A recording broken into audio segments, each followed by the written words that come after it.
Going once, going twice, sold! You're listening to The Property Pod, an accessible and easy way to get into or help understand the goings-on of the property market. Join Aaron, John and Pat as they discuss all things real estate, most likely get sidetracked, and then try and rein it all back in as they present The Property Pod.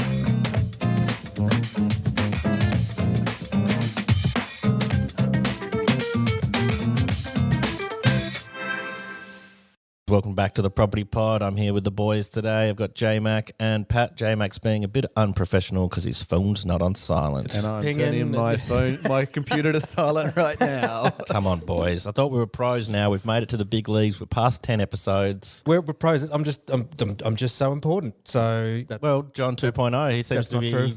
seems to be kicking along. You've got a sharper suit on than, like, it's not a tweed jacket. Say this looks like a wedding suit almost. it was actually. So, but mind you, this is a shout out to my mate Brad. He's one of the most practical thinking blokes I've ever met. We did all agree that look, if we're going to lash out and get a nice suit, I want a suit that I can wear again. And he was like, oh, yeah, same. So all of us in the groom's party, we all had these really nice suits done up. Oh, yeah, you didn't want to get a one and done. Yeah, one and done, but we can use it again. And Well, this yeah, is and- 2 years later, still rocking the suit. You kind of got a bit of a Johnny Cash, Man in Black kind of look about I was you singing today. Johnny Cash. Yeah. Down, down, down in a burning ring. Ring on fire. And J-Mac, Jim, how's it going? Still cracking along?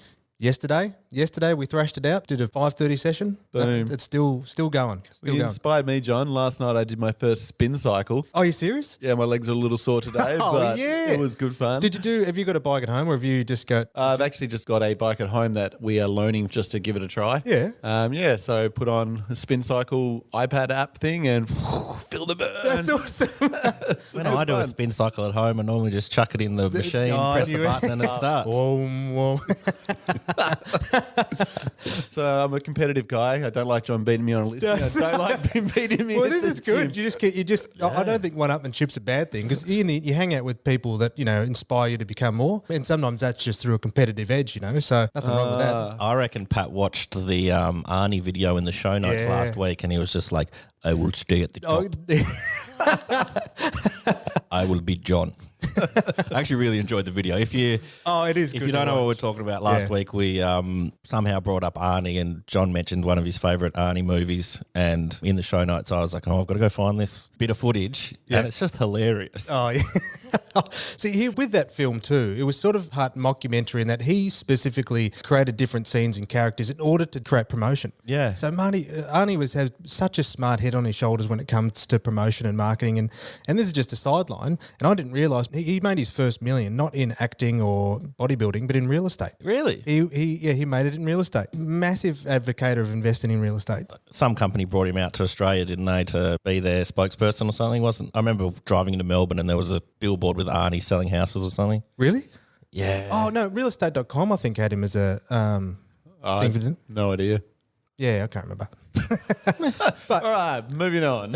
While I think of the quote though, this is just suppose hanging with good people. Another reason why you set goals is that you set goals in order to entice you to become the person it takes to achieve them.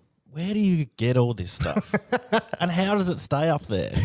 I've no idea because I can't remember most useful things. Yeah, like what time his appointment is. I'm the 30-second inspirator. Oh no, was it? No, that was inspirator. What the hell is that? Never mind. All right, Aaron's boys. busily writing down these quotes for that Yeah, coffee yeah. table book. No, we're a bit fast and loose this morning, but look, last week was really, really good when we had Simon Presley from Propertyology on. Yeah. That was a really, really good listen. We had some really good feedback, and the numbers were really, really high on that episode. So Really, that's great. yeah, no, it's been cracking. So look, let's just have a bit of fun this week, or let's just go fast and loose and Yeah, see so where I mean, it goes. shout out to Simon again. Now, he was a really good guest to have on. He was, really yeah. smart dude. Absolute cracker. Obviously, last week with Simon, he once again was talking about how to buy a house and property markets and stuff. But this week, I thought it might be a good opportunity to flip the coin, I guess, and look more from a vendor and what do I need to do to sell my house? How do I Yeah. get the best possible price for my house? Yep. So I thought this week we might look at what I've called the cost of advertising. So Yeah, that's a big one. why don't we jump to an ad and then get into it as? Let's do it. Cool. As a family-run business, First National Real Estate McGregor understands that the property market can be stressful.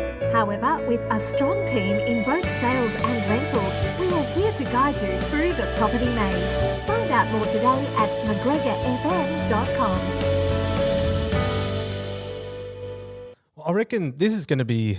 Actually, this would be an interesting conversation to thrash out. If you think about a marketing budget for advertising any product, and, in some respects, housing is no different, is that, it can range from $1 to tens of thousands of dollars even in our industry. And one of the things, though, that's changed, and this was in speaking with one of the principals locally who's been in the industry for 30 plus years, like a few of the guys had, one of the things that surprised him the most is he said the amount it costs to advertise these days is hugely different because, 30 years ago, you didn't have all the resources that we have now. Yep. And so all they really had was word of mouth in the newspaper. Outside of that, there was nothing else that they could reference. Yeah, I guess so. With that time that you're describing as well, there probably wasn't as much advertising or noise out there in the marketplace as there is today. Like there wasn't Instagram and Instagram bloody influencers trying to pitch products to you. Like nearly everything you look at online is an ad in some format. An So ad in an ad, and then there's ads on the side of the ads, and it's brutal. yeah. I guess as the outsider guy, like you guys are a part of this all the time. Like obviously when you're going to appraise houses and try and get a listing, you'll be talking about this kind of stuff. But I don't really know,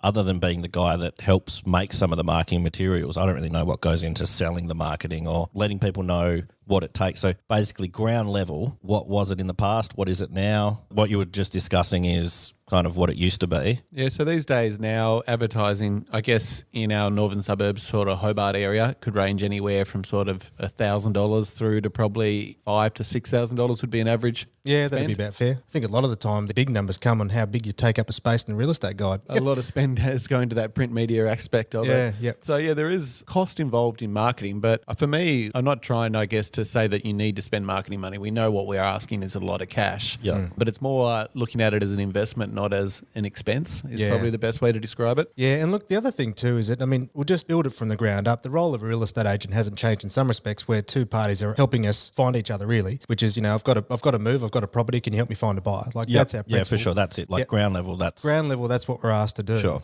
However, then depending upon the client's situation, it could be, well, how do we maximize my sale price? So that's when the motion of marketing comes in, because it's then, well, how do we attract as many people as we possibly can to find this property in order to have a chance to purchase it? And And I like how you just described that. At the end of the day, we've all got pretty large databases of buyers, and sure, we can sell a property from a database. Yep. It happens, and we can get a really good result from it. But by using marketing, hopefully the goal is to, get that extra 5 or 10% more through competition to be able to get that premium price for a potential owner. Will you think about too, even, well, they'll say, oh, look, the property sold for $171,000 above reserve at the auction.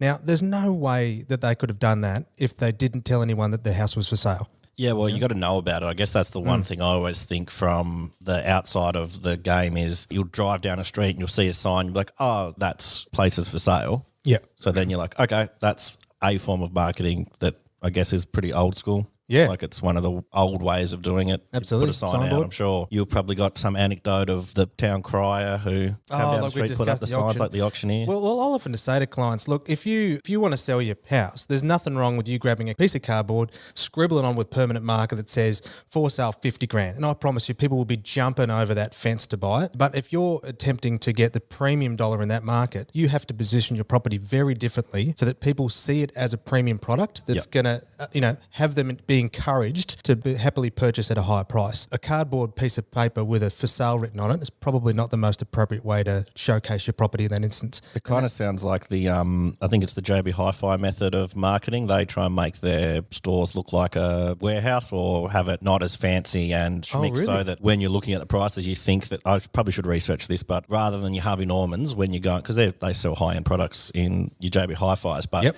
if you go in and it feels like a warehouse and it feels like you're getting a bargain, You're more inclined to purchase it. Whereas if you're going into a Harvey Norman or another store of that type, it's a strategy. Well, the same with clothing brands, isn't it? Or Apple position themselves. Like there is no negotiation on Apple prices. You pay that. But you go to one of their stores and there's like very few products on display. Same with high-end clothing brands. The presentation of it is amazing so that when you pick up that item, you're like, hell yeah. much like that suit you've got on today, John. Exactly. You're welcome to touch me if you want, lads. Hell yeah. Hell yeah.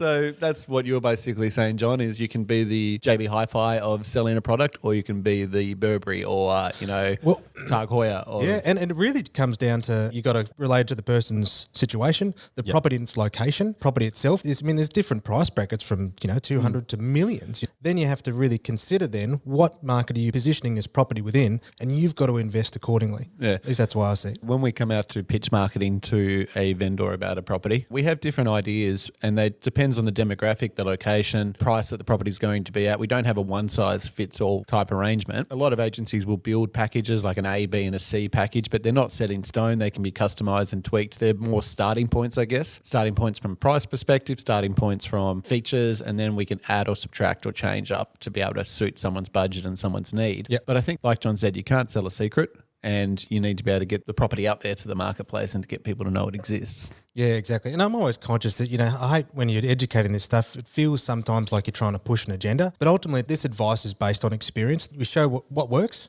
and you don't have to choose it if you don't want to. But I mean, one example, and I'm sure you got it. I know you've got heaps of them. You've told me before, Paddy, but I mean, we had one in Hobart in Warwick Street where, and this was only recently, where the owner approached us in order to sell the property, and we're like, yep, no trouble. So we, helped set everything up for them. And then they said, look, someone's walked down the street while I was cleaning and has offered me 400 grand cash, and I've decided to take it. And I was like, that's fine. Good luck. No trouble at all. If you need any help, let us know. Yep. Then, unfortunately, as happens a lot, that purchaser didn't fulfill on their promises. So the vendor came back to us again, said, hey, we need your help. So we went to market, and then we finished at 478,000. Oh, wow. So there's that element that, Rather than getting a quick buck, We do all did- the hard work and you actually end up with top dollar. Exactly right. And I mean, that's not that we could sit there and make myself look like a superstar for ages, but I mean, that's not always true. However, in that He instance, does have his chest puffed out at the moment. He's looking pretty happy while he Hey, tells he's the been to the story. gym. it's because I can feel the burn.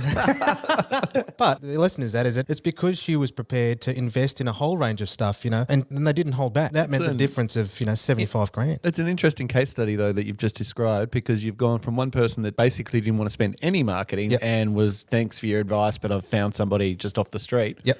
To the complete polar opposite in a very short space of time, and they've resulted in an amazing outcome. Yeah, exactly. From it, so- Yeah, and I think that result was produced within the fortnight. I guess when you said that, I was trying to do the quick math in my head and quick math.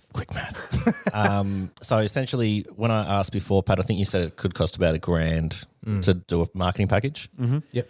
And then there was 478 versus 400,000. So paying that $1,000, they've ended up $77,000 Well, richer. I think in that instance, they would have invested about 1% of the sale price. So because they had property they're styling, about so about 4.5, 5 in that campaign. Yep. But it has still netted them basically a was- I think- $72,000 profit. But that's massive. Yeah, yeah. Like There's like 20, how much is that? What's 80? So it'd be 20% premium, basically, by investing in that marketing. And obviously we've got to consider our commission in that as well. However, I think the owner would have been much happier with, we'll often talk about your net result. There might be 1% in marketing and, well, let's just say she invested 4 or 5%, including everything, right? However, she netted 20%. So she was actually $60,000 roughly better off than just going by Yeah. selling that person on the street. So I guess it's kind of being open-minded to the idea that I might have to outlay some money now, or do you guys do it? Sorry, this is a branch off. Is it just Do you pay up front do you or pay later? up front or do you pay at the end? Well, then that just becomes a negotiation with the client. Some people are in a position to want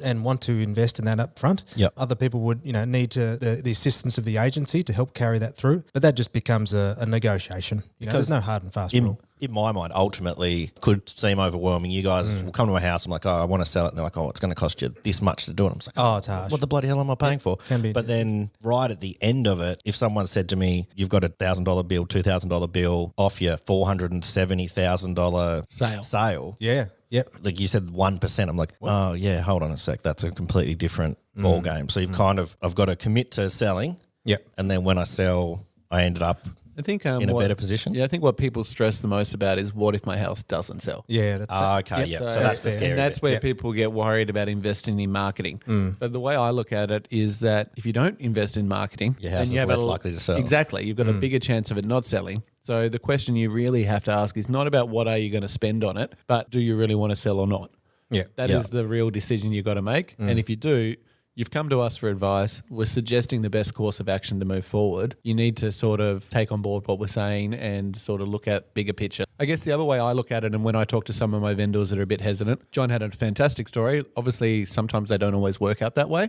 However, the way I say to my vendors, look, you invest $1,000 in marketing and you sell the property, but it doesn't work out, the good news story that I've just described like John did. Yep. At least you 100% know that there is not another buyer hiding out there somewhere that wasn't prepared to pay that extra bit of cash for the property. Yeah, it's not like the grass is greener on the other side kind of scenario. So where it's like, there might be someone else out there. You'll know when I bring you the offer that is the best physical offer in the marketplace because we've used every avenue of marketing to find that particular buyer. Yeah. Well, a couple of ways you can think about it. Why do I go to the gym? Why are we eating healthy? It's because we're trying to prevent a diagnosis of whatever illness, right? Yep. But there are some activities that I can do that's going to maximize my chances of maintaining as healthy lifestyle and preventing that as we can. Look at this guy. He's been in the gym for a week and now he's just doling out the We advice. need this button that says like pre-recorded. Wise word. And Aaron can hit it every time John comes up with like a Mac attack. Mac bar. So the thing is, there are no guarantees either, So I've heard it said is that there's a time, there's a price, there's a price, there's a time. So Back attack. Sorry. I couldn't help myself. Yeah. Well, all right. So I gave you a great example of a good news story. You But did. I'll give one that happened. It was shocking. So there was one property we had in Old Beach, and the purchaser had bought it around about 2008, 2009. He paid above market at above everywhere else, and I think he paid about $400,000. Yep. He had to sell that property in 2013, and there was nothing moving. We were excited at that time. If I had 4 people at an open home, I'd be like, oh my God, what do I do with all these people? Yep. What happened was we went all out. Paper advertising, internet advertising, video marketing, everything was done because it's like, right, whatever you can do, it has to go. And it was about 65 days. We'd shown as many people as we physically could, and we still only were able to produce one offer. And he ended up just, the best we could negotiate at that time was $340,000. He's like, well, that's it. So he's like, what do I do? Look, if you want to move it, it's 65 days on the market at this point. What do you want to do? Yep. In that instance, we've done everything we could, provide the reports, gave him all the feedback, and ultimately he chose to accept it at what's that, $60,000 and what he paid for it. Now, but the thing is though, is that unfortunately at that time in the market, even with all that investment, that's You're not always guaranteed Yeah. a good result, and you can only do what you can do. You can't force the market to be different than what it is. Exactly. However, then, what could have that result have been like had he just shoved a cardboard box out the front with for sale on it? Like, it could have been, even worse still. So your reverse story here is that by spending the marketing, he minimised the loss on the property. Exactly right. So he still made a loss on the property, but not as much as it could have been because you pushed every avenue. Well, exactly. And I remember profile of that purchaser ended up being a grandfather who was purchasing it for his family. Okay. So he had the biggest investment for that house at the time based on those reasons than anyone else. God, $340,000 for a place like a brand new home in Old Beach you couldn't even purchase it now. But no one was prepared to buy it. That was the timing of the market. I've heard it before too. Marketing can be a sense of insurance. Again, there's no guarantee, but you're ensuring that creating the best possible situation to maximize your outcome. Yeah, it sounds like that's what Pat was describing before. Yeah. There's no what ifs about it. It's more, this is what price we can get in this current market because Yeah. we've extensively sent it out to the people. exactly what I was trying to say, but I just didn't have Mac wisdom. Mac attack.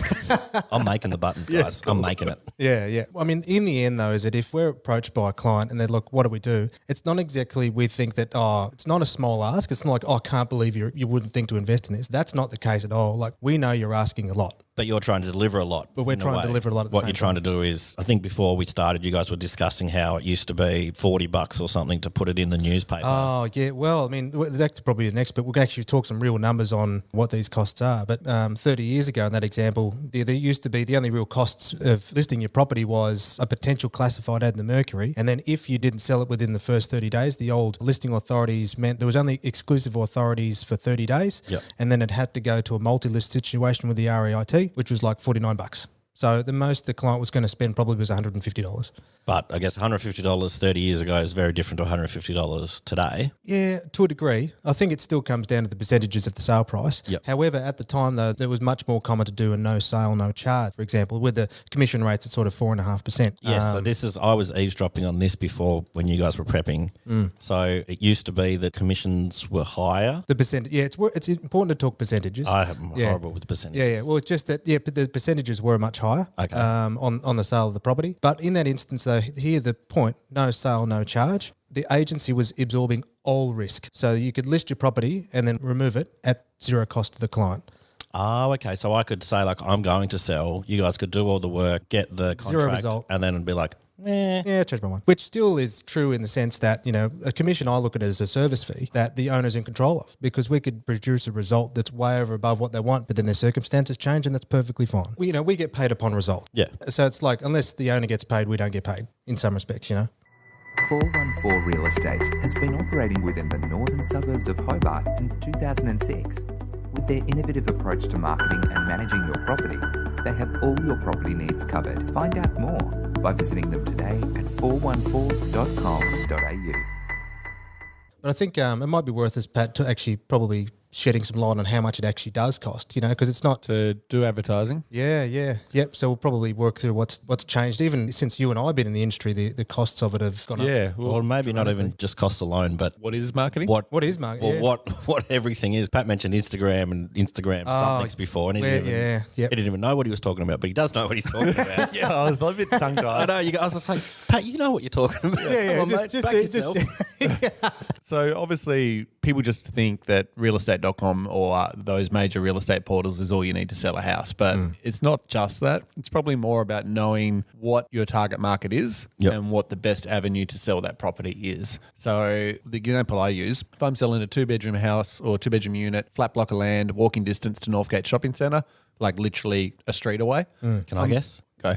Like a granny or downsizing someone. Boom. There you go. I'm probably I'm going to use the internet, but probably not as much as what I might with a different property. I'm probably taking out a full page ad in the real estate guide or a half page ad in the real estate guide. Yep. Because the demographic that I'm trying to pitch to that I think is going to buy the property are more prone to using that marketing method. Absolutely. If I'm pitching a brand new house that's out at Brighton that qualifies for a first home owners grant and it's clear that a millennial is probably going to be the one and only buyer for it, then I might use target marketing, which is you've ever looked at a pair of shoes, John, online, or that suit that you're wearing when you were trying to shop around and find it cheaper online before you bought it in the shop. You're on Burberry's site, and then all of a sudden you're on a different website. Ted Baker. Yeah, Ted Baker. Sorry. got on my wanker. I thought you were taking the wank out of real estate. Putting it back in for today. Well, I like this. I saved do look for good. it. I saved for it. what I'm getting at is that you might then later be on Facebook or on news.com, and all of a sudden that suit is following you around the internet. Yeah. This happened to me the other day when you said you're making your home gym Yep. to compete with John. Yep. And you said, oh, look at these rubber mat things. They're so heavy. And I was like, rubber mats for gymming. And then for the last 4 days, I've been getting rubber mats all through my Everywhere. targeted ads. So we can now do that with property, which is really exciting. So if you have looked at a property in the Brighton area or in a property in the similar price range, our property can now be pushed out directly to you. So we can now actually target the type of buyers we think that are going to be best suited to the property. And this is I guess it's a game changer because there is so much noise and advertising out there. We need to get people to not so much go looking for our properties, but we need to push the properties to the people we think are going to suit it. I guess it's like the old adage of we used to sit in front of the TV as a family and the only ads you got were, hey, it's Saturday's on. And then next thing you know, it's you're watching the ads and You're thinking like, you know what I'm really thinking of? the castle. No, I was thinking of that carpet cleaning ad. Tasmanian carpet cleaning. So again, another way of looking at it, depending upon the medium that you choose, is also active and passive buyer. So an active buyer will, we'd classify as someone who is on the realestate.com and searches like every single day of the week, probably multiple times a day, hoping that a new listing's coming on. So they're going to be using vastly different mediums than someone who we might classify as passive, whereby let's just say they're flipping through the real estate guide, or they just happen to be on another website looking for shoes, and then a property that sort of pops up several days later after not visiting the website for a week. They're like, oh, that's quite good value. Then they click on it. Oh, well, I know my auntie was looking for a house like this. Oh, I should go tell my auntie about this property. Yeah. So then the different users of your marketing, depending upon your client, is going to change the way in which you focus that targeting as well. And I think that hyper focus that you're talking about is really a really interesting new dynamic. Yeah, I guess what we're trying to get across to the listeners out there is that there's not a mold that fits every property. Yeah. And when we come to you and say you should invest X amount of dollars, we're not doing that just by saying you need to give us X amount of dollars or we can't sell your house. Exactly, yeah. We're actually building a campaign or building what we think is the best course of action or the best step forward to put you in a strong position to sell for the best possible price. Well, because ultimately you guys want to move the property. Well, that's you don't exactly want it right. to sit on your books. If we don't sell it, we don't get paid. So It's pretty simple as money. simple as that. So, Quick math. yeah, so we will sit down and we will work out the best plan of Strategy, attack, basically. the best strategy. And that's what you're getting us in to do. Like John said, you can put a cardboard sign out the front and sell it yourself. And by all means, go for it if you think that's the best method for you. Yep. But if you're engaging an agent to come out and have a chat to you about it and suggest the best course of action, we're not doing it just by walking in and saying, this is what you should do.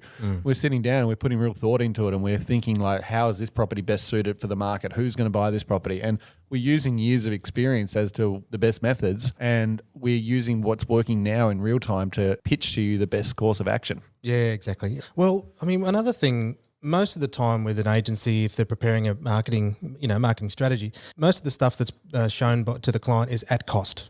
Let's just say the photos and marketing, for photos and floor plans, $260. That's just what the photographer's charging. And I think a lot of people think we make a profit out of marketing that we sell. We don't. The only money we make is when we actually sell the property. Well, I mean, that's me and John. I assume that's most agencies. Well, I mean, the but- thing is that there are agencies that charge a loading on that. I mean, you and I don't. Yep. It's just effectively passed on, and they can pay the contractors directly. But even, I mean, we all of a sudden we just got a bump up from the major portals of another 20% for no reason. It's just like, time to up the prices. Done. Oh, so your realestate.coms or domains and stuff have said you need to pay us 20% more And that's it. than what you were paying. Is that And- just like a new financial year thing or something? Don't know. It's just like that's what you do. So unfortunately, They have shareholders they have to answer yeah, to. So. exactly. And I'm not complaining about it. The thing is, Sounds though, like you are, John. Well, look, we're all. Who wants to pay more for things? Okay, who wants to pay more for Isn't that things? the whole point of this conversation?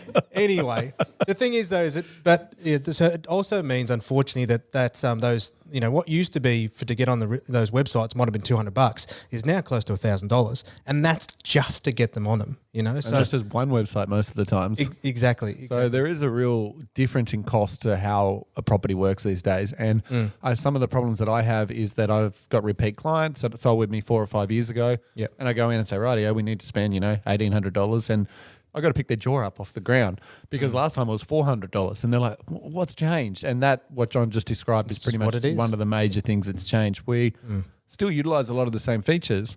It's just that the cost per item has gone up dramatically, and that's something that's beyond our control. In every segment, there's nothing is pulled back, and unfortunately, see, if a person was to list their property privately, those same costs are still going to apply. So If they were to take their photos and put them on realestate.com, it would cost the same. yeah, because there's all the avenues of privateseller.com, which will give you access to all the different websites. The same costs apply. Yep. So that's, I suppose, for us. We know we're always asking a lot, but unfortunately, that's what the cost is. It's not palming out a whole bunch of referrals and getting kickbacks. It's just look, if we want to build this strategy for you, this is the investment we need to look at, and this is the real cost. And I guess that's why now, especially for me, and I'm probably assuming you're the same, John, is we don't go in with a one-size-fits-all anymore. We build to the property because we do have so many things being pitched to us that we should be spending money on. Yep. And we're trying to keep that cost down for our clients. So we need to figure out what is best suited to each particular client. Yeah, absolutely. And build off that. God, well, I even got a letter from another real estate portal about a week ago. I'm thinking, my God, there must be 400,000 at this point. Not really, maybe, but it was just that. But again, yes, you're exactly right in that we could spend the money endlessly, but about finding that strategy and choosing the websites, choosing where it needs to be in order to maximise that targeted audience. Yeah, and we do that because we've been able to measure the different marketing methods over time. We know what works, what doesn't work, and we know where to invest your money to maximize your results. Well, boys, look, it's getting close to the kind of allocated time that we put aside for this. Maybe Oh, really? if you guys don't want to get out there and sell properties, I'm happy to sit and talk.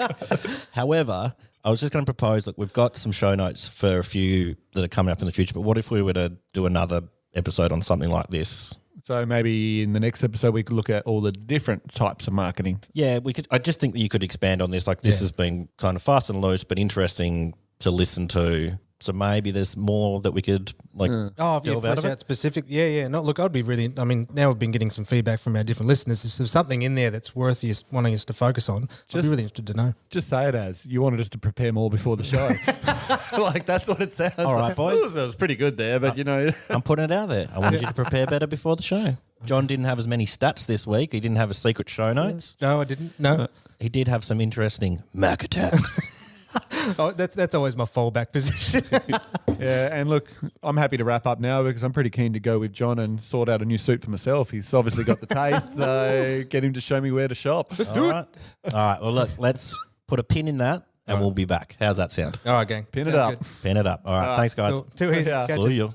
And now for a legal disclaimer. You have been listening to The Property Pod, produced and edited by 414 Media House in conjunction with 414 Real Estate and McGregor First National Propriety Limited. This podcast is general information only, and the thoughts and views expressed is the opinion of our panel, and listeners should always seek then use their own investigation into any topic we discuss to ensure they fully understand their own situation. It does not constitute and should not be relied on as purchasing, selling, financial or investment advice or recommendations, express or implied, and it should not be used as an invitation to take up any agent or investment services. No investment decision or activity should be undertaken on the basis of this information without first seeking qualified and professional advice.